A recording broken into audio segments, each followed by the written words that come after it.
Good afternoon, my name is Lydia Kane, and I will be giving a talk today on translating human rights. Cry for the camera. It's easy sometimes to view photographs as facts in and of themselves, as simply moments recorded in time. And yet, the very act of capturing something on film implies a deliberate action on the part of the person behind the lens. Photographs are not simply reflections of reality, but rather they are intentional translations.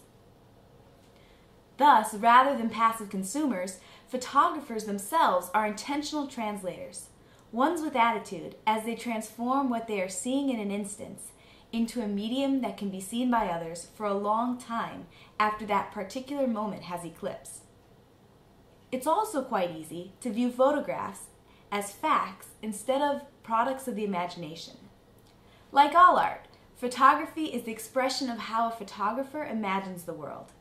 The stance that he takes is the expression of how he imagines the world, and it's composed of his own myriad of experiences, and it influences the angle from which he captures the world. Cameras are tools that can be used in translation.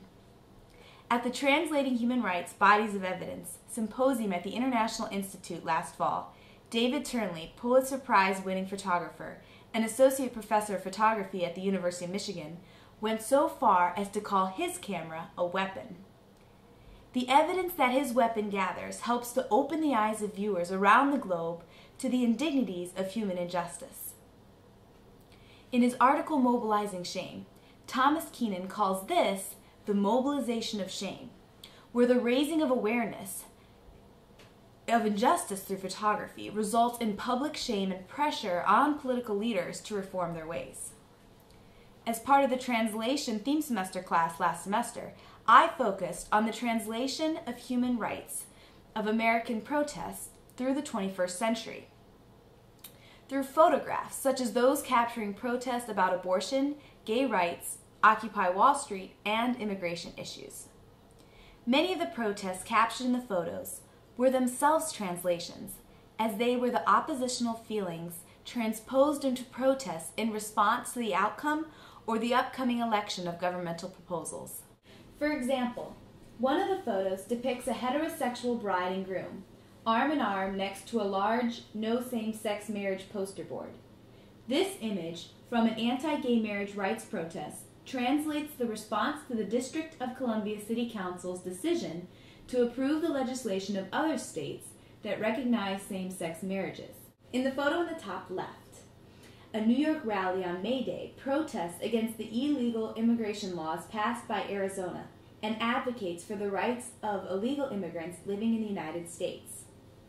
In the bottom right photograph, demonstrators from the activist group Judicial Watch protest the city of Laguna Beach for allowing a day labor site on Laguna Canyon Road. Unlike many of the other protests, demonstrators in this photograph appear almost jovial, smiling back at the camera. The photographer blurs the images of the policemen in the background, focusing instead on the man firmly planted in the middle with the American flag tucked into his belt. In this photograph, the flag of the United States is represented in multiple sizes and positions as a translation of national pride and Americanness. This photo portrays a dueling protest for and against abortion rights as part of women's or children's human rights. The backdrop of the photograph is the United States Supreme Court building, where the most recent case considering abortion, Gonzales v. Carhart, then upheld the federal partial birth ban, a major milestone for anti-abortion activists. In this image, the photographer almost seems to have no position at all, as the frame centers itself in the middle of what appear to be the only two sides.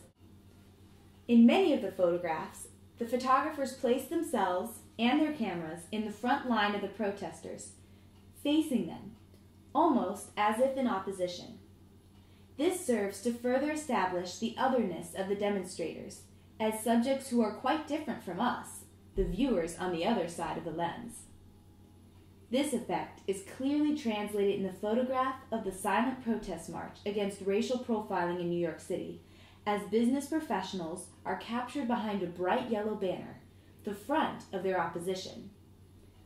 Thus, the banner is translated into a boundary line, demarcating the difference between the dissidents on one side and the rest of the world on the other. Here, the level camera angle translates into a feeling of a head-on onslaught of ideas. In the photograph of the Wisconsin Labor Union workers, we look down, along with the camera, on the irate demonstrators. In other photographs, the photographer appeared to be recording the moment right in the midst of the crowd, such as the Occupy Wall Street protest photo with the pepper spray victims, where people stepping in front of the lens are captured in the photo. Although the photo stands silent, one can imagine the screams of agony at the burning of the spray directed at the demonstrators. Notice that the faces of the police, the implied perpetrators of the dissidents' agony, are cut off in the camera shot. Only their black uniforms behind the bright orange netting surrounding the protesters are visible to the viewer. Perhaps this close proximity is a translation of the photographer's greater identification with the subjects of his photograph. As a result, the photographer translates this entire protest in the two anguished faces in the crowd.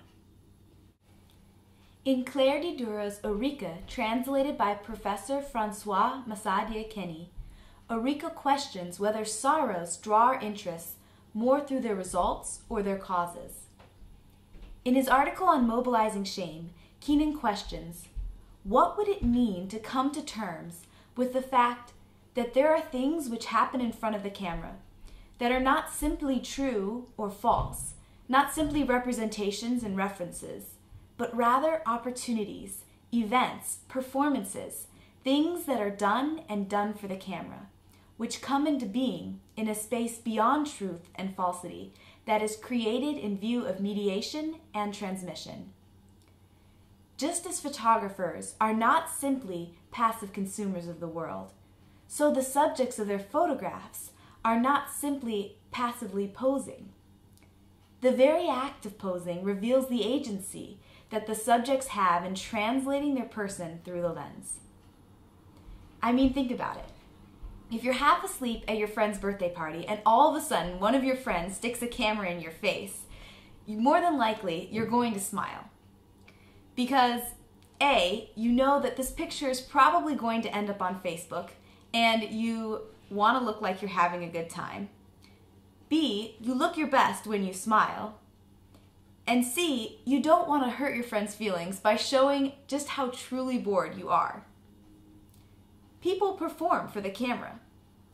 Keenan describes how the previously used technologies of exposure became opportunities for performance, exhibition, and self-exposure. Last semester, I took a class on conflict news journalism, and one of the conflicts that we studied were the uprisings that were part of the Arab Spring, a series of protests and wars in the Middle East beginning in December 2010. The demonstrators often held signs protesting against government corruption and oppression. However, as the uprisings gained more and more international news coverage, some of the signs that used to be in Arabic were being translated into English. Written in a different language, these signs did not address the local government, but an international English-speaking community. This image is of an anti-regime Syrian protest in Dale on March 30th, 2012.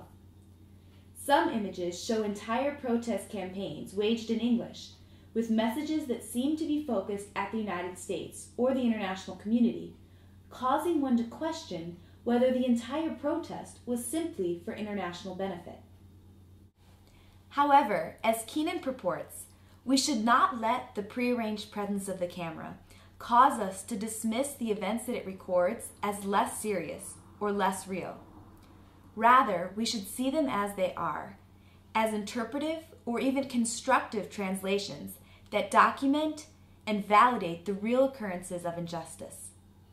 Within this greater context, human rights activists can act on the images with the knowledge of their interpretive translation, because once made aware, we have a responsibility, ethical and political, to attend to them. Thank you.